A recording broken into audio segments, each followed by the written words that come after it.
This conference will now be recorded.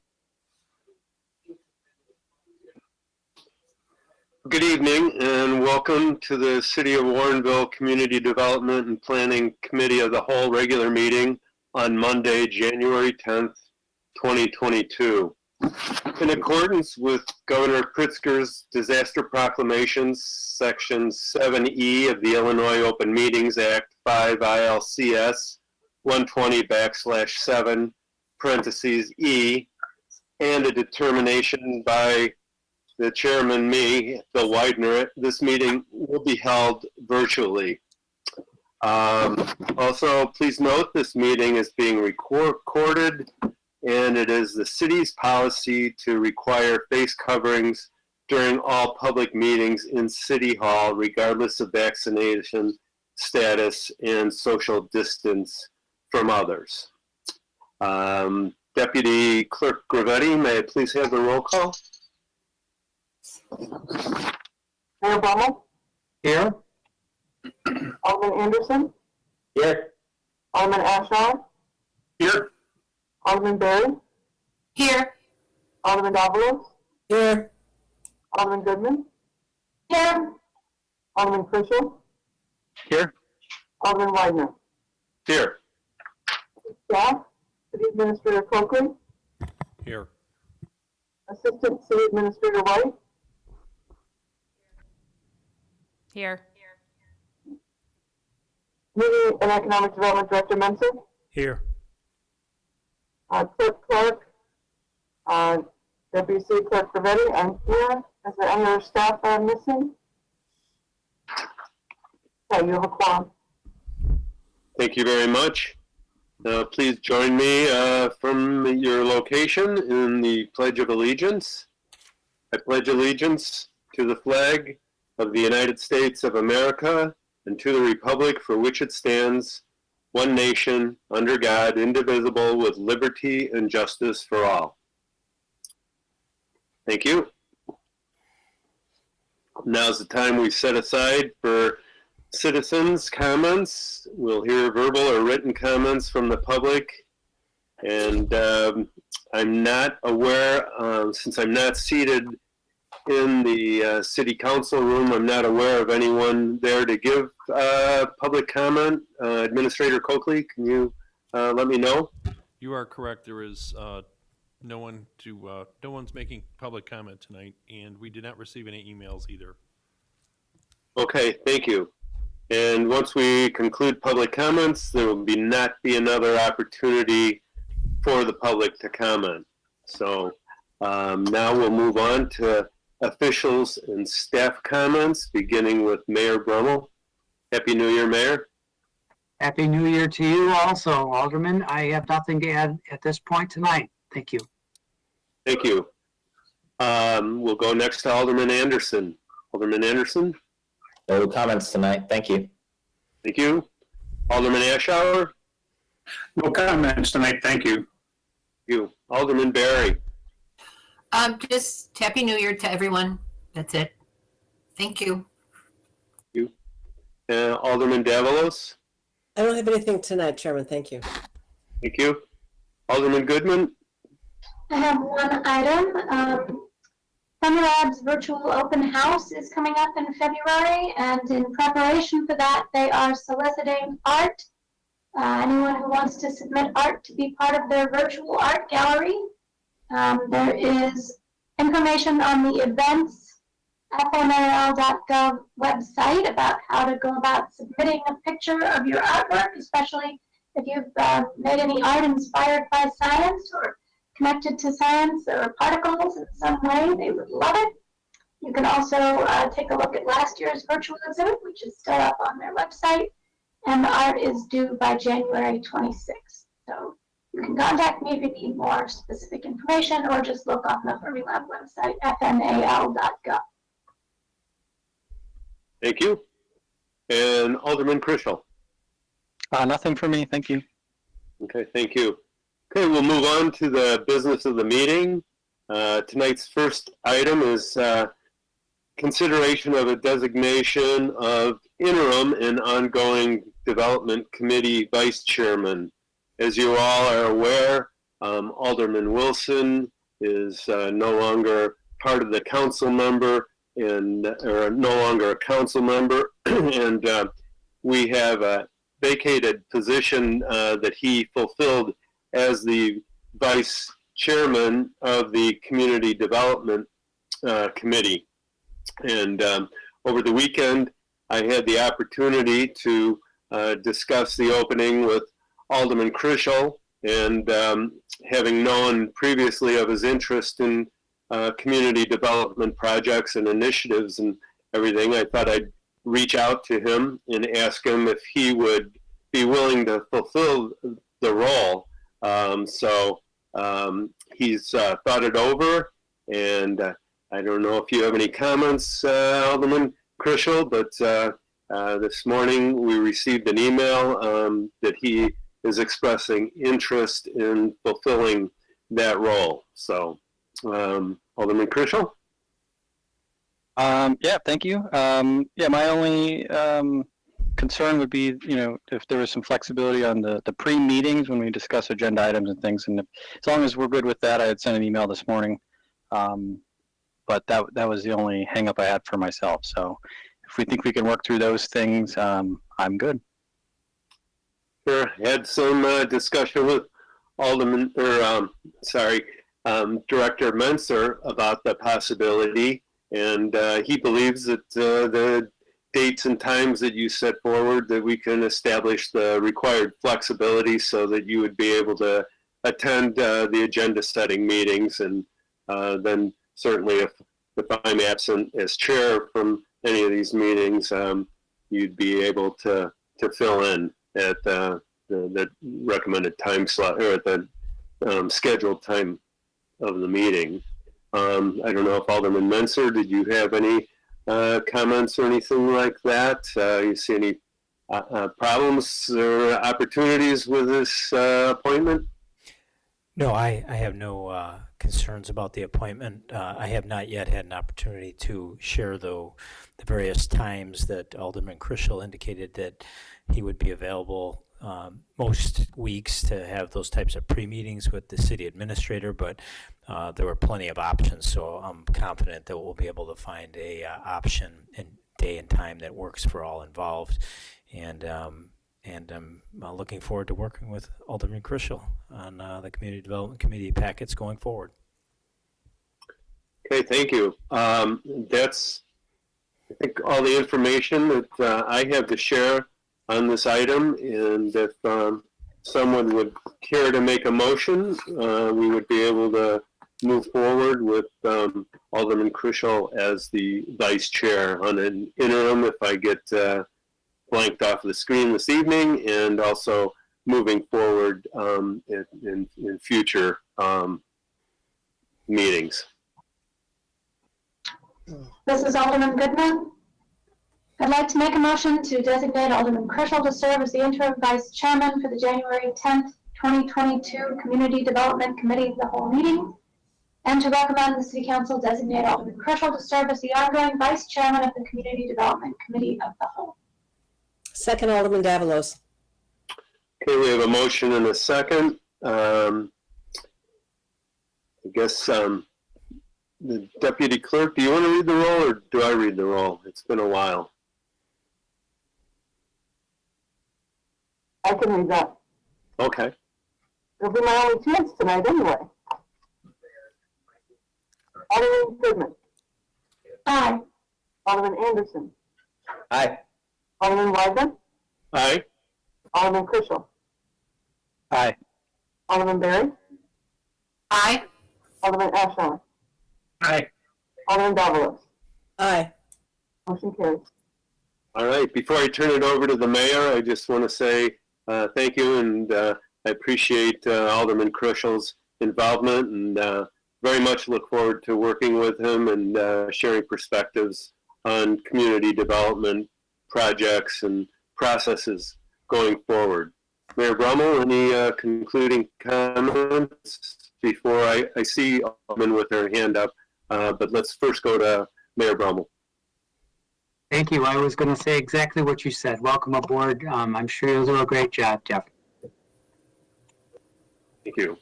And Alderman Goodman, did you have a comment? Yes, I just wondered if we were going to discuss the other aldermanic liaison assignments before we leave this item, or if we're going on directly to item 2. I don't think it's any of the other assignments are on the agenda, so I think we'll just move on to item 2 and bring them up at a future meeting.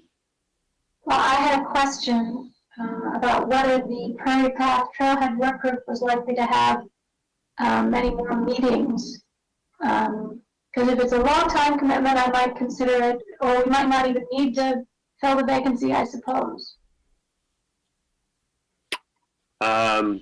Director Menser, would you have comment on that, or should I refer that to someone else? No, I can take a shot at it. I'm not anticipating, based on the status of the project as it currently sits, that there'll be any need in the near-term future for any work group meetings to discuss items related to the Prairie Path Trailhead project. So there, in my opinion, there's no urgency to establish a new member of that committee. I know that there is one current vacancy on the city council, and there's going to be another here at the end of the month, and it may be wise to have those seats filled, and maybe some of these work groups would be opportunities for some of the new aldermen that fill those vacant seats to participate and provide their expertise on some of those special items going forward. So I think I would agree with Alderman Widener that it would be appropriate to include the discussion of filling those various vacant seats that are vacant now and will become vacant in the future during some future committee meeting, probably in February.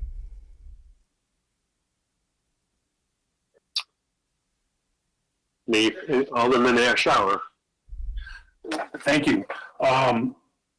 A few of the vacant positions are something that have been traditionally filled by another Ward 1 alderman, and I would expect that after an appointment that those vacancies would again be filled by a Ward 1 alderman, like the Favorall Dam. I don't mind taking that position. We had talked about that when Alderman Anderson had actually volunteered for it. Point Oak Drive and Regan Barkley are kind of naturals for whoever might be the other Ward 1 alderman to be part of that group with me. Just saying.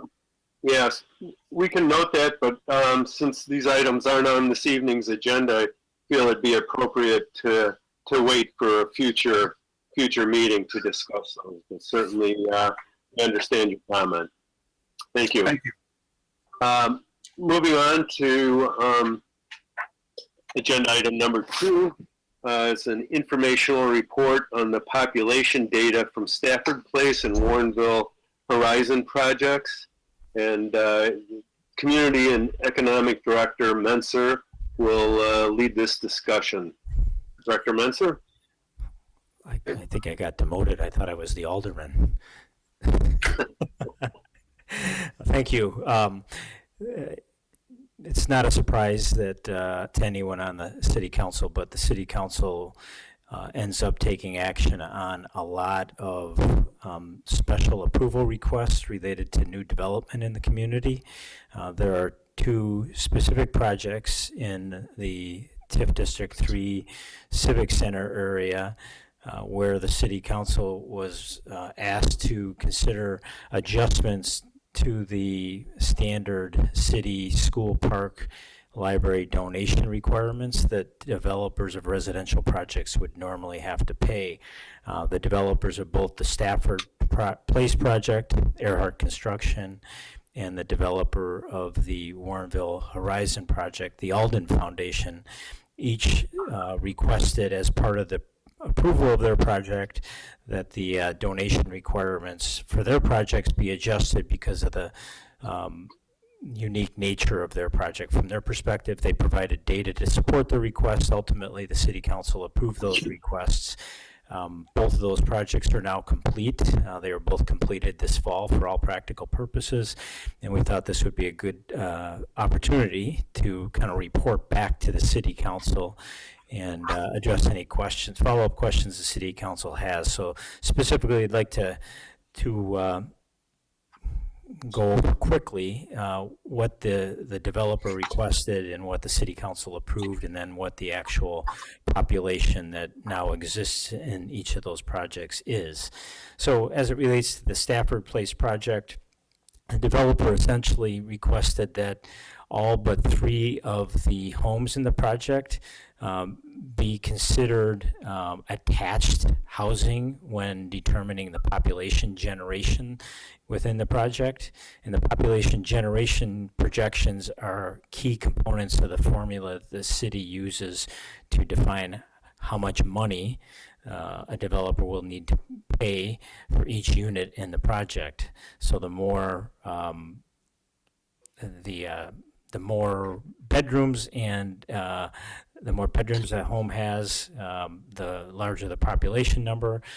Single-family detached homes generally create more population than attached single-family homes. So the City Council ultimately did accept the developer's request, and 24 of the 27 homes in the project, all the internal homes along Mount Street and all the homes along Stafford Place, were considered as attached homes, and the projections for the population were calculated as such. Using that projection, the projection for attached homes, the projected population in the project would have been to be approximately 69 people, 8 of which would be school-age children. If we would have applied our normal population generation table projections, the project would have been estimated to have 80 people living in it, and 22 of which would have been children or school age. Actually, the final population numbers are significantly less than what the developer had projected, and probably about 50% less than, at least the total population, than what the city code would have projected. The actual population of the project, with 26 of the 27 homes occupied, there's one of the cottage homes directly adjacent to the library on Stafford Place that is completed but not yet occupied. But with the 26 of the homes occupied, there is an existing total population of 51 people in that project, and only 5 school-aged children. So overall, the developer's request turns out to be a appropriate request, and actually the developer overestimated the total number of people and the number of school-age people that were going to be occupying that subdivision, or generated by that subdivision. And then for the Warrenville Horizon project, the developer basically made 2 requests. First, they didn't want to pay any school donations because the project is an age-restricted senior housing project, which would not generate any school-age kids.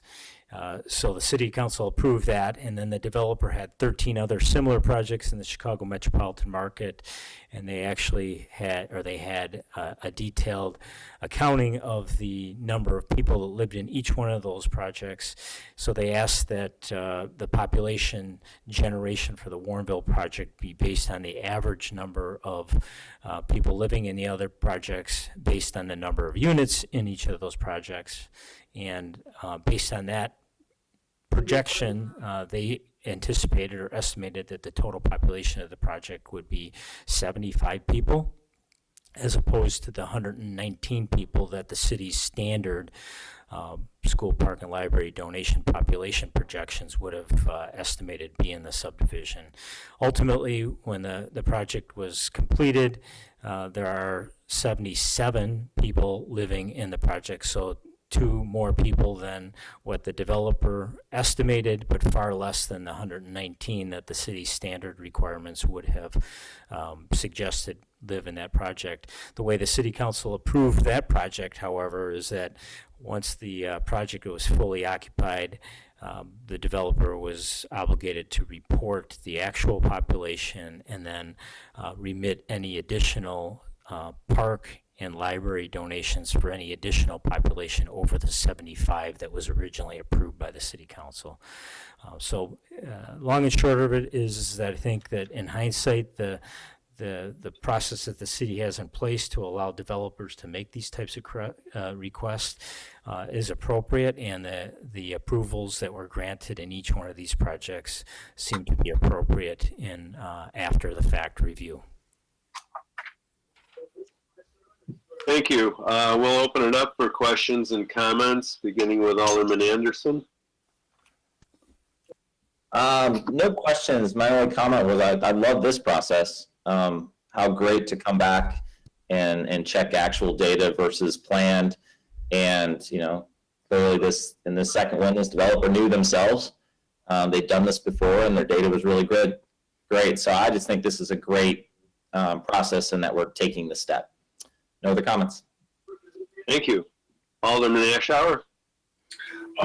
Just, is there some way we can check, like on Stafford Place, what the populations of children and adults would be in 3 years or 5 years or some period of time where we can, I don't know if making that determination with a project that actually isn't quite complete is as fair of a judgment as we're going to have in a couple of years when people that might have moved in started having children or not, to give us a better feeling of how that develops. And if we can use it for reference. I mean, I understand how we got to this process, but looking back sometimes later will help us in future processes. That's just my thought. Director Menser? Yeah, we can, it'll be, unless we went and surveyed the individual homes, city staff personnel doing that, we would be, I don't know any source that we can guarantee total population, but the school district does provide the actual population on an annual basis because the city is required to share back TIF revenue based on the actual number of students registered in the school district from the project. So we can certainly track that information on an annual basis. I can report that the school age population has actually reduced over the last year.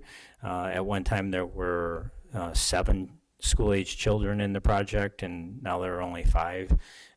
So the changes will happen. It's very possible that in the future there may be 8 or 9. 8 was what the developer projected. 22 is what the city code would have suggested would have been the case. I can't imagine a scenario where there will be 22 children in that subdivision, but we can certainly track that information and we'll make a concerted effort to report that back to the city council in, say, 3 years. Thank you. Thank you. Alderman Barry? I think she's not on the screen right now, so we'll come back to her. If he has any comments. Alderman Davalos? I don't have any comments or questions. Thank you. Okay, Alderman Goodman? Yes, only a couple of thoughts. One is that if we really want more data, I think it's possible that we'll get information in a special census, sort of roughly on the time frame that Director Menser was talking about. In a few years, if we do have that done, which we hope to do. And secondly, I just am thinking about whether we need to be sharing this data with the library and park district to the extent that we can, since these donations, developer impact fees affect them, and having this data will help us make these sorts of determinations going forward. So it's not just a looking back thing, it might also help them in future planning. Okay, thank you. I see Alderman Barry has reappeared. Alderman Barry, do you have any comments or questions? I'm sorry, I had lost my volume. That's why actually jumped out and came back in. I do not have any questions or comments, but it looks like that the information that the developers gave us is pretty, has been pretty good. So this is probably a great way to do this. So thank you. Thank you. Alderman Krischel? Thanks. No, just to point out the Stafford Place is one home left to be occupied, right? And obviously the Horizon is fully occupied. So these numbers are pretty final, right? Yeah, that's correct. It's the last, they call it the cottage house. It's like a detached townhome that's directly adjacent to the library district property that faces Stafford Place. Yep. Okay. That's all I had. Thank you. Thank you. And I have no comments other than to thank Director Menser for the report. This is an informational item, so we'll move along to the next agenda item, which is an informational presentation from fiscal year 2021 regarding the TIF District 3 and 4 Joint Review Board meetings. And again, Director Menser will lead the discussion on this. Ron? Yes, I'm trying to share my screen.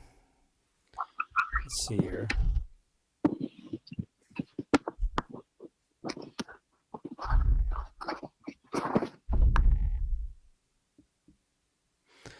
So each year, once the city completes its annual fiscal audit, the city staff and the city's TIF attorney work together to prepare a annual report of the activity in both physical and fiscal activity in each of the TIF districts in the community that are currently in effect.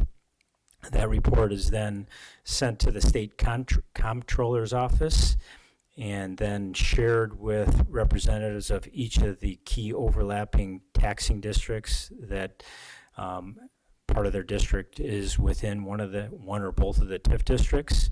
And those overlapping taxing district representatives are members of the Joint Review Board that was established when the city created each of the TIF districts to review the city's proposed creation and establishment of the TIF districts initially, and then the Joint Review Board members meet on an annual basis to review the annual fiscal report for each TIF district, discuss the level of activity and the status of activity within the TIF district to determine its effectiveness on going forward.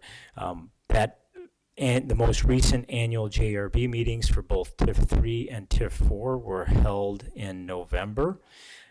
As part of that process, city staff typically prepares a brief PowerPoint presentation to provide an overview of the activity, both private redevelopment activity and public investment that's occurred in the TIF district over approximately the last fiscal year, the year of the report, and then we open it up for questions. Since this is a relatively short agenda tonight, a light agenda, we thought this would be a good opportunity to share that same presentation with the City Council and address any questions the City Council might have about either one of the TIF districts. They're pretty short presentations. I'll try not to get too crazy and elaborate and drag it out unnecessarily. TIF 3 is the first and oldest TIF district that currently is active in the community. TIF 3 was established in 2013 or fiscal year 2014, and it runs into or to the end of calendar year 2036 or fiscal year 2037. In 2021, TIF 3 generated approximately $212,000 worth of TIF revenue. And we had two major projects that were under construction and nearing completion in fiscal year 2021. Both of those projects have since been completed for all practical purposes. The first being Earhart Construction's redevelopment of the former Musselman property with the now existing Stafford Place project.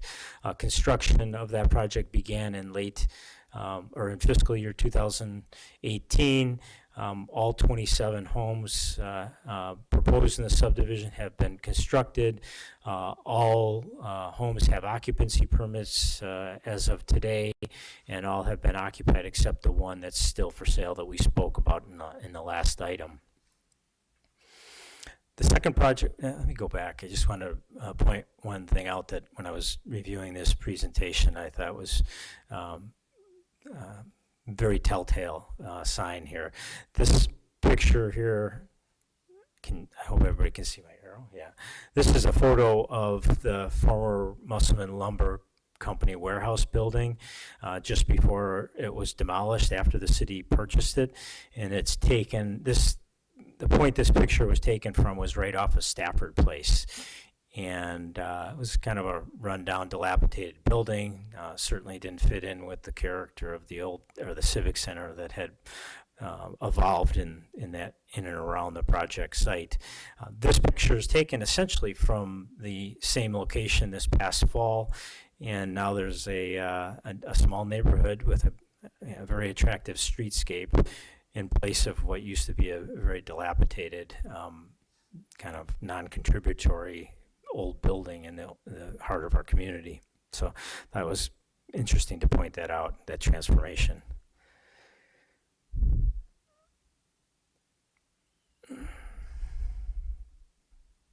Sorry. The second project that was well under construction in 2021 was the Warrenville Horizon project at the northeast corner of Batavia and Butterfield Roads. As you probably recall, that's age-restricted, mixed-income, independent living apartment project comprised of 71 units, 1 and 2 bedroom units. The project started construction in May of 2020 and received its occupancy permit, and residents started moving in September of this year. The photo in the upper right corner of the slide is from a beautiful day in September. That there was a ribbon cutting grand opening ceremony. It was a beautiful day, and had an opportunity to inspect, or not really inspect, to tour the facility and talk to a lot of the new residents that had moved in at that point in time. And I can tell you that every one of the residents that I talked to were extremely happy to be living in such a nice facility, and every one of them, and I talked to 4 or 5 different residents, were extremely complimentary of the city of Warrenville, and I would say I could describe them as happy new residents of Warrenville. So it was a very nice ceremony, and the developer certainly expressed a lot of appreciation for all the assistance and cooperation that they receive from the city. The third major item in TIF 3 in 2021 was all the investment that the city made into the former Citgo property we now refer to as Old Town Redevelopment Site Number 2. As you know, we acquired this property in the summer of 2020. We completed the removal of all remaining underground fuel storage tanks and gasoline piping equipment on the property not quite a year ago. Since then, we've been working closely with the Illinois EPA to perform additional investigations on the site, all geared towards developing a cost-effective remediation plan for the underground contamination that exists on the property. We've also begun the process to develop a preferred preliminary site plan for the site.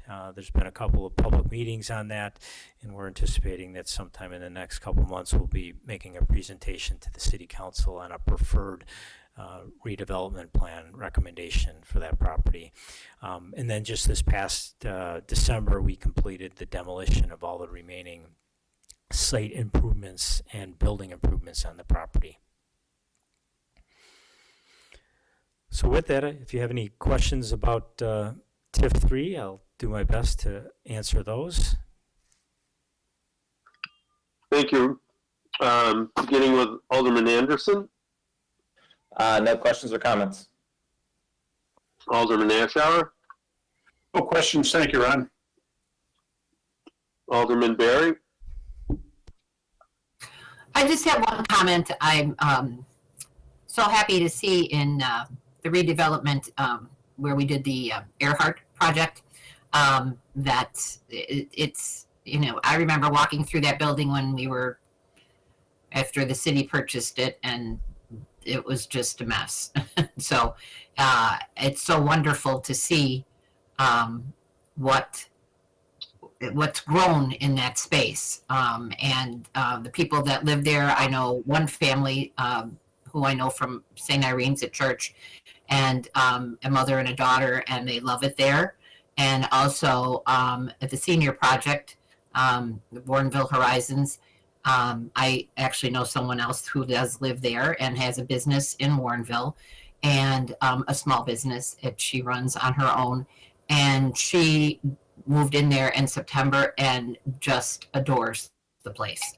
So these are just two great additions that we have made in our community because of TIF. And thank you, Ron, for making both of these projects go forward.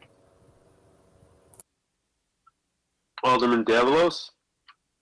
Yeah, just to build on what Alderman Barry said. So the Musselman property and the gas station were the two places that way before I was elected alderman, you know, people were talking about and trying to plan for and trying to figure out EPA problems, contamination problems. It just seemed daunting.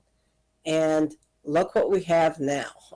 The gas station is not quite done, but the pictures you see of the possibilities are wonderful. And I think all three of these TIF 3 projects, I think, will be ones that will generate much needed revenue and solid revenue and continuous revenue to pay back the TIF. So I am just excited about TIF 3. And thank you, Ron, for guiding us. I know it's the whole staff, it's council decisions, it's all kinds of people from the outside that we have vetted and hired to give us opinions. And you think about it, and it really is overwhelming because they were not perfect properties. So I'm just excited and very happy. Thank you. Thank you. Alderman Goodman. Thank you. Yes, I think the only point that I would make is that 2036 might feel like it's a long time from now. It might feel like it's kind of far away when the third TIF comes to an end. But, you know, financially speaking, it's really not. It's sort of coming up fast. And the fact that the life of these TIFs, 23 years, is sort of, you know, a fair chunk of that is over and behind us. And so having the building done in the first half of the TIF and having, you know, years of life from a financial perspective is a tremendous advantage to us. I think, you know, much more so in TIF 4, which I think we'll talk about in a bit, but just, you know, having that amount of time to recoup the increment, to pay back some of the TIF loans to other funds in the city. I think this gives us a lot more financial flexibility. And, you know, 2036 is a long way away, but financially speaking, you know, not as long as we might like. So that's my only thought. Thank you. Thank you. And Alderman Crucial? Yeah, I kind of had the same thought as Alderman Goodman. When, you know, you hear the year, it seems far away, but let's not forget that, you know, we can and have paid TIFs off early. So I think getting developments there that are good developments and recouping some of that money, that's inspiring. So yeah, thank you for the report. Okay, that's all the comments we have. Thank you, Director Menser, for bringing us up to date on the TIF districts. And we'll move on to the next item on the agenda, which is to discuss the draft fiscal year 2023 citywide work plan. And Assistant City Administrator Christina White will introduce this agenda item. Christina? I believe Hold on a Director Menser has second. some more TIF update for us before we get into the citywide. Oh, I'm sorry. Go ahead, Director Menser. That's all right. Maybe I should have just went through both TIF districts and then ask for questions. But we have a short, similar presentation that we provided to the JRB at the JRB meeting that I'll run through here for TIF 4. I'm sorry. TIF 4 was established in 2016. And will run through 2039 calendar year and add a year for fiscal year. And there are a handful of significant projects that were under construction and underway during fiscal year 21 that I'll just give you a brief overview, including the Lexington Trace Townhouse project. That project received final approvals from the city in the spring of 2019 when we delivered this presentation to the JRB group in the fall. Virtually all the public infrastructure in the project had been completed. I'd say probably 90-95%. I think there's some surfacing that needs to be put on some of the public streets, but for all practical purposes, the infrastructure is complete. As of April of the end of fiscal year 21, we had issued the city had issued 81 of the 106 building permits in the project, and 41 of the units had received occupancy permits. In fiscal year 21, we issued a TIF developer note to the developer as required under the redevelopment agreement that we entered into with the developer of the project before it started construction. That note was basically a $400,000 TIF IOU, and then based on the amount of revenue that was generated in the TIF district in 2020, fiscal year 2021, we issued the first payment on that IOU, and that was a $156,000 payment. This TIF district, just from for a reference standpoint, generated about $204,000 worth of TIF revenue in 2021, fiscal year 2021.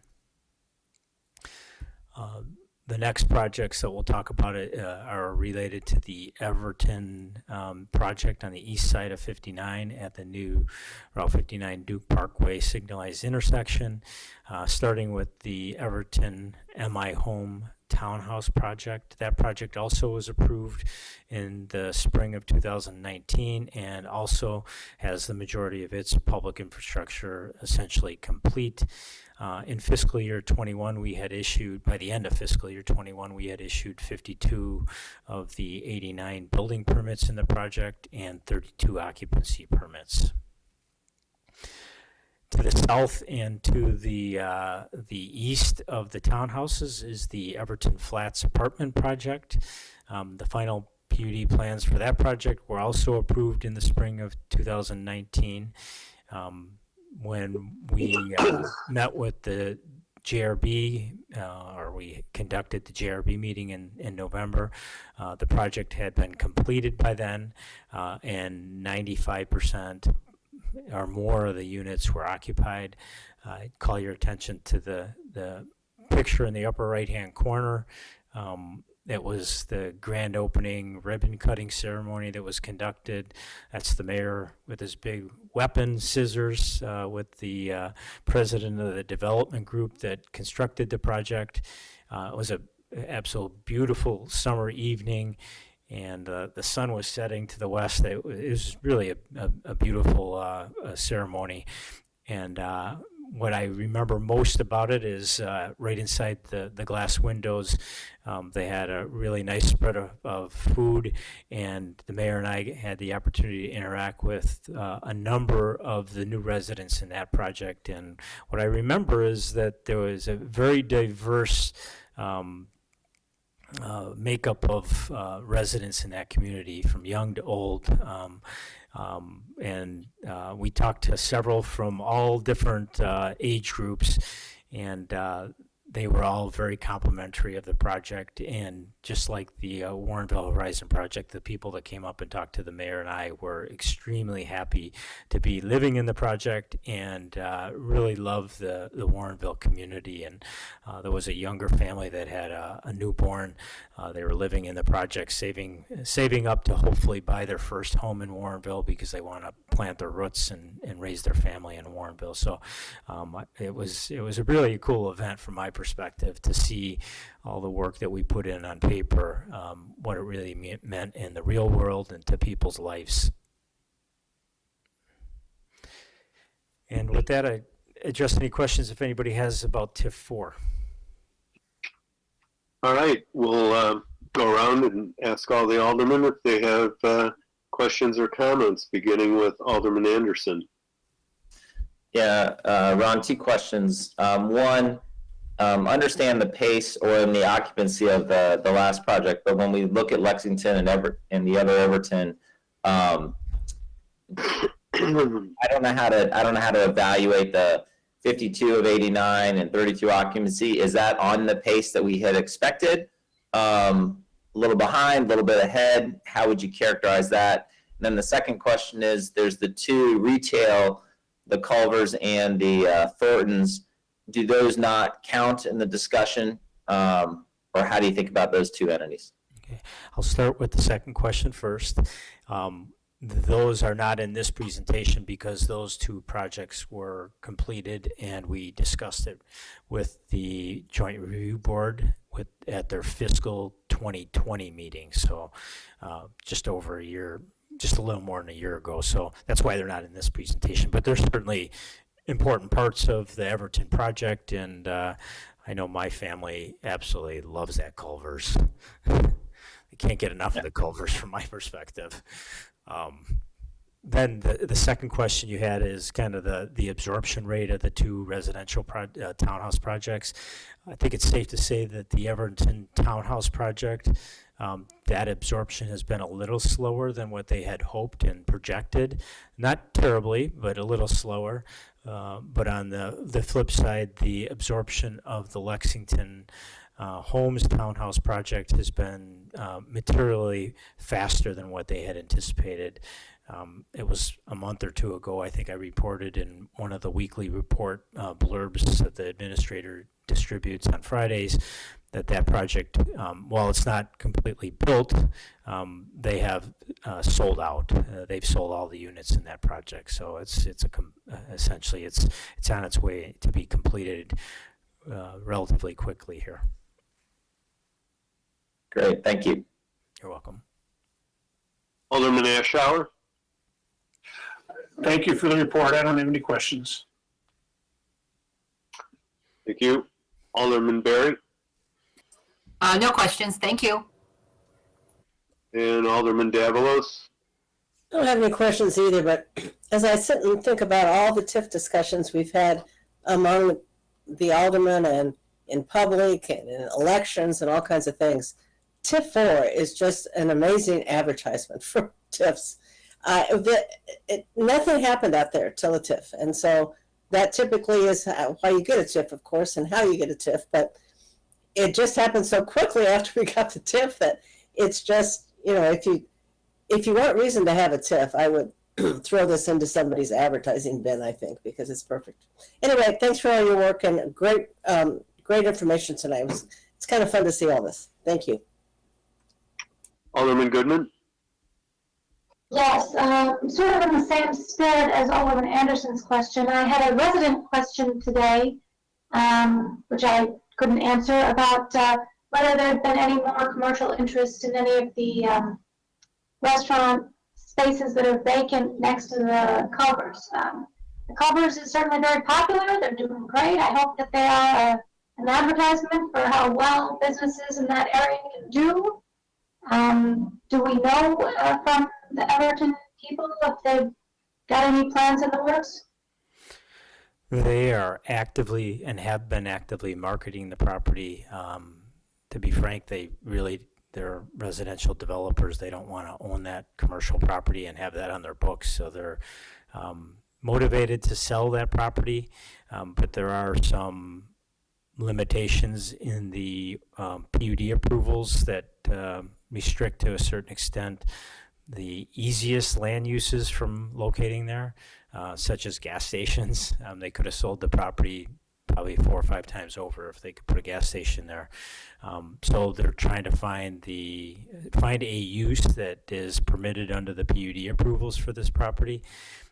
And at this point in time, it's unfortunate, but I have to report that there's nothing pending or imminent on that front.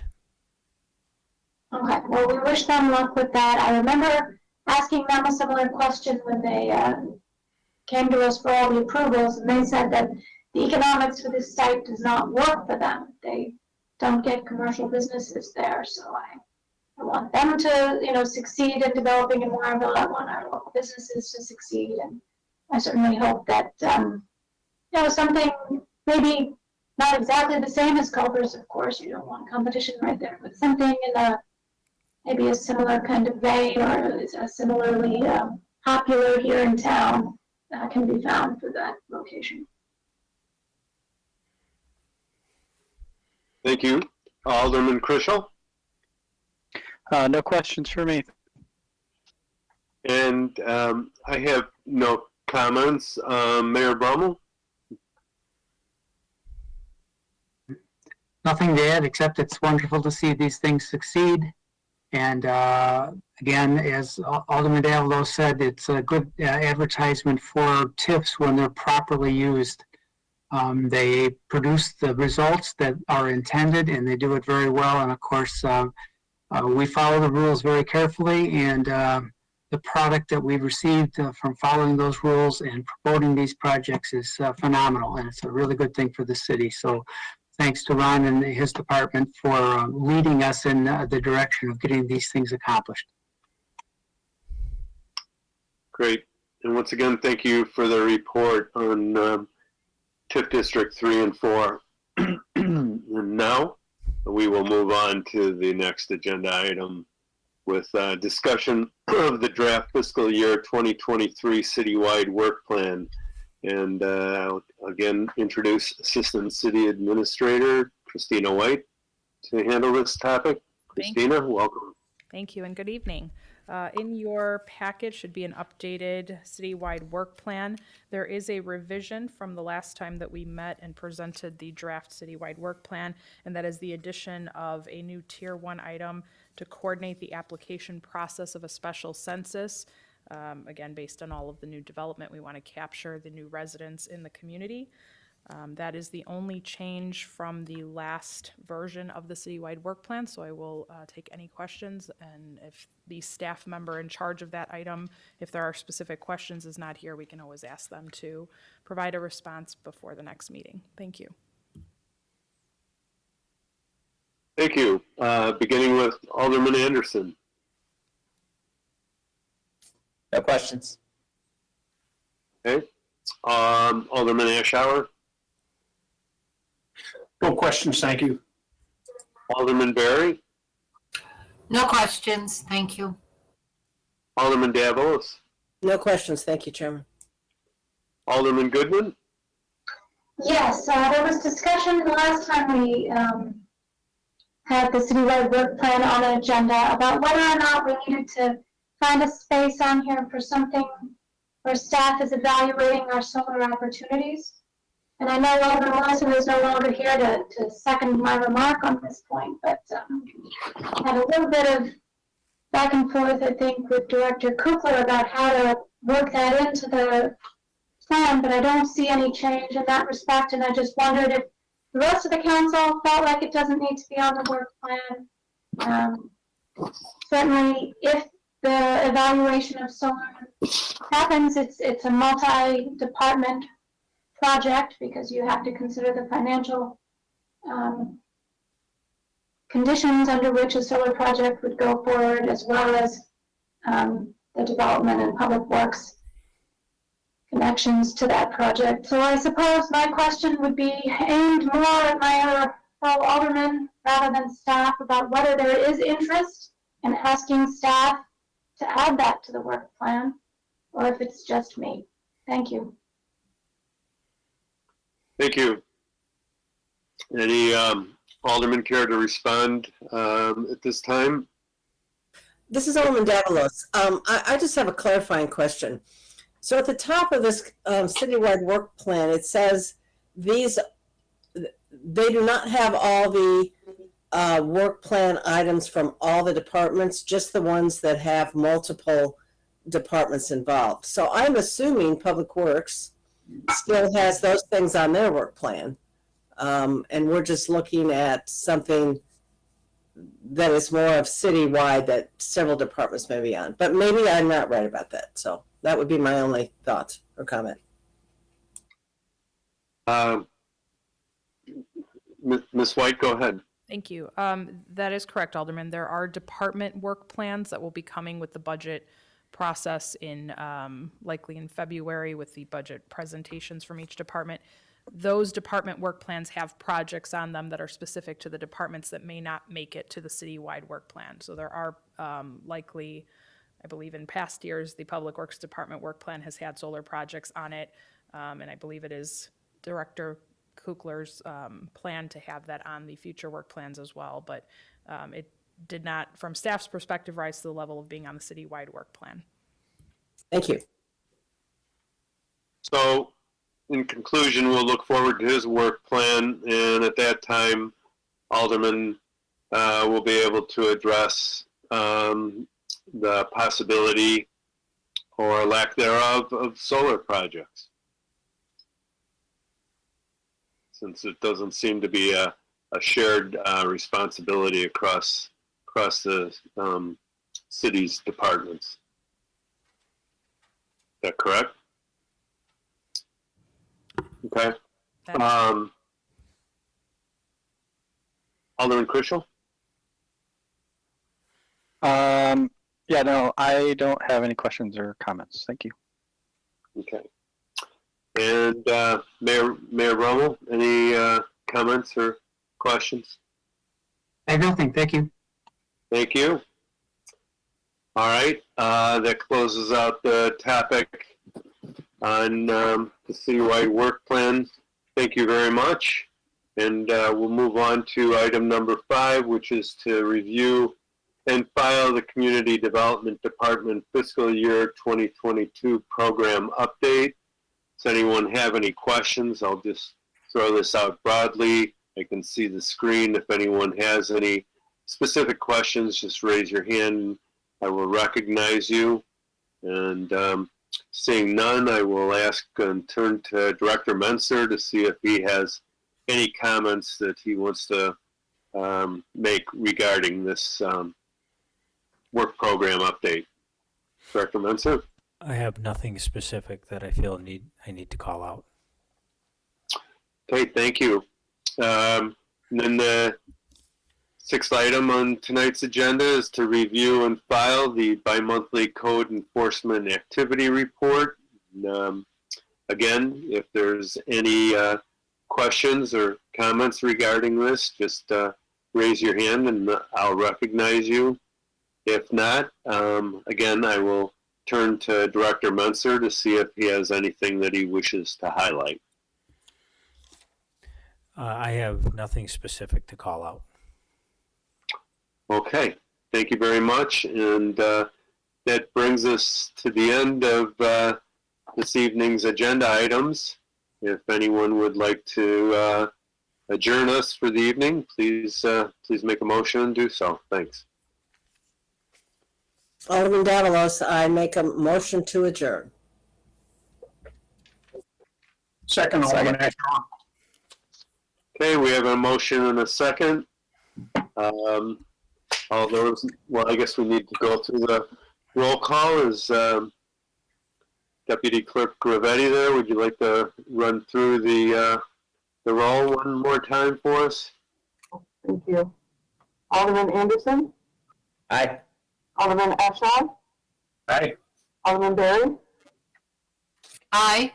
Alderman Davalos? Aye. Alderman Goodman? Aye. Alderman Crucial? Aye. Alderman Widener? Aye. Motion carries. Okay, well, thank you, and good evening, everyone, and stay as healthy as you can. Thank you. Nate? Good night, everybody.